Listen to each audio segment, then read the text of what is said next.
Gervonta "Tank" Davis and Lamont Roach Jr. just delivered one of the year's most anticipated battles, but here's the actual question. Did anyone really believe Lamont Roach had a chance? The build-up to this bout had fans and commentators excited, but many had already written Roach off before the first bell rung. While the two competitors' trash talk was entertaining and the tension was high, the fight eventually had a clear winner. However, what happened inside the ring was anything from predicted, leaving boxing fans talking for days after the final bell. Before we get into what transpired on fight night, let's go over the background of these two combatants. Tank Davis and Lamont Roach's feud dates back years. Both men had previously fought in the amateur ranks, with Davis emerging victorious in both confrontations. However, Roach was no longer the same boxer as before. Since those early days, he's worked his way up the rankings, earning his shot at glory and the opportunity to face the unbeaten Tank Davis. While the two men had previously competed, the stakes were much higher this time, and both were under pressure. For Roach, this was more than just a chance to win a title. It was a personal mission to prove himself against the man who had previously defeated him. Lamont Roach Jr. was not the only one who felt the weight of the bout. His father, Lamont Roach Sr., had seen Tank Davis progress from an unknown fighter to one of the most feared boxers in the lightweight division. Despite Davis's ascension to superstardom, Roach felt it was his turn. With the odds stacked against him, Roach felt overlooked by many, and his confidence in defeating Davis was more than just a drive for victory. It was a strong thirst for redemption. The build-up to the battle was about more than just the championship at stake. It was about history, rivalry, and years of trash talk. When Roach entered the ring and addressed the cameras, he famously said, "Roses are red, violets are blue, March 1st sounds like, and the new." It was a bold statement that piqued the interest of fans and boxing analysts alike. But Tank Davis, never one to back down, quickly responded with his own unforgettable answer. "Don't worry, baby, you'll be home soon from the hospital," he replied, throwing in some vicious trash talk of his own. The fight had become more than simply a boxing match. It was a war of words, a battle for respect, and a fight to remember. But, despite the humor, there was serious tension growing. This wasn't just another fight for either guy. It was the result of years of dedication, sacrifice, and personal history. The pre-fight drama was not simply for the cameras. It was genuine.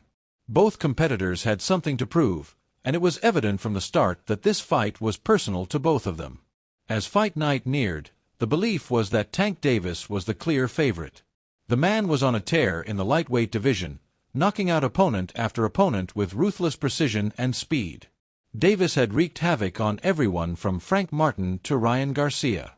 He was no longer just a rising star. He was a dominant force, a knockout artist whose strength was feared by the entire division. Even those who tried to criticize him for not fighting top-level opponents couldn't refute his incredible ability to end fights in dramatic fashion. His record was perfect, and his knockout percentage was off the charts. However, just because Davis had the reputation did not preclude Roach from having a shot. It's easy to forget that Roach was an accomplished and experienced boxer in his own right. He had a strong amateur background, and his professional career had been defined by consistent improvement and impressive victories. Roach was more than simply a stepping stone in Davis's career.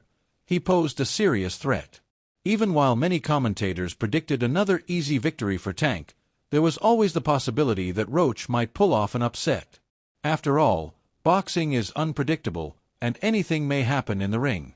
As the fight loomed, experts weighed in, and opinions were divided. Some, such as Mikey Garcia, were convinced that Tank Davis would win, and win big. "Tank is one of the very best fighters in the lightweight division," Garcia told the crowd. "I don't think Roach will pose much of a threat to Tank. He's a great fighter, but Tank is a beast." Garcia was not the only one who had this sentiment. Jim Lampley, a seasoned boxing commentator, too expected Davis to walk past Roach. "Roach has a solid background, but when it comes to Tank Davis, I just don't see how he beats him," Lampley joked. "Davis has that knockout power, and he has the experience to deal with a fighter like Roach." Even Terence Crawford, a veteran of tremendous clashes, weighed in on the fight. Crawford, known for being brutally honest, questioned Davis's opponents, particularly Roach. I think Tank's biggest challenge is going to be against guys like Shakur Stevenson or Kezin Davis, Crawford joked. But Roach, I don't think he is at that level. He may have some skill, but psychologically, he will not be able to keep up with Tank. Crawford's statements echoed the overall consensus. While Roach was a strong fighter, he lacked Davis's natural talent and power. However, it wasn't all positive for Tank Davis. Some critics, such as Mikey Garcia, claimed that Davis's knockout power was sufficient to defeat any opponent, but his skill set remained fairly limited. Garcia also said that Shakur Stevenson, noted for his defensive and counterpunching approach, could pose a challenge to Davis in the future. Garcia did agree, however, that Tank was currently the greatest in the industry. Regardless of what the experts claimed, on fight night, all that mattered was what transpired inside the ring. When the bell rung, Davis quickly reminded everyone why he is one of the most dangerous fighters in boxing today. Roach did his best to keep up, but Davis's power proved too much. Tank's punches seemed to have the potential to end the battle at any moment. Roach was not outclassed by any means. He battled hard, stayed in the fight, and gave his all, but Tank's knockout power was simply too much for him to handle. It didn't take long for the brawl to devolve into what most expected, a one-sided conflict. Davis dominated the action, hitting clean shots and breaking down Roach's defense. The knockout occurred in the middle rounds, as Lampley and others predicted.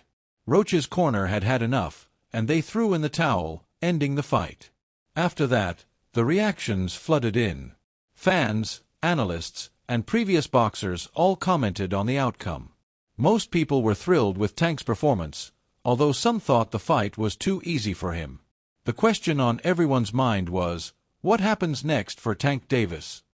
The lightweight category is rife with intriguing matches, ranging from a repeat with Lomachenko to a fight with Shakur Stevenson or Kezin Davis. Each of these fights would present a distinct test for Davis, but for the time being, he sits atop the category, gazing down on the competitors. Lamont Roach's future in the sport is questionable. While he demonstrated heart and desire in the build-up to the battle, he was unable to defeat the beast that is Tank Davis. However, Roach is still young and has many opportunities ahead of him. He's a talented fighter, and while this loss hurts, it doesn't define his career. He'll need to reset, focus on the next steps, and build on the foundation he's established in the sport. So, with Tank Davis continuing to rule the lightweight class and Roach suffering a setback, both men's futures are full of possibilities. Davis has the difficulty of reconciling the division, whereas Roach sees a chance to learn from this experience and return stronger. One thing is certain, the world of boxing never lacks drama, excitement, or anticipation for what comes next. If you loved this breakdown, please leave a like, subscribe, and click the bell symbol to never miss another video. Let us know in the comments who you think Tank Davis should fight next, Lomachenko, Stevenson, or someone else. We'd like to hear your opinions.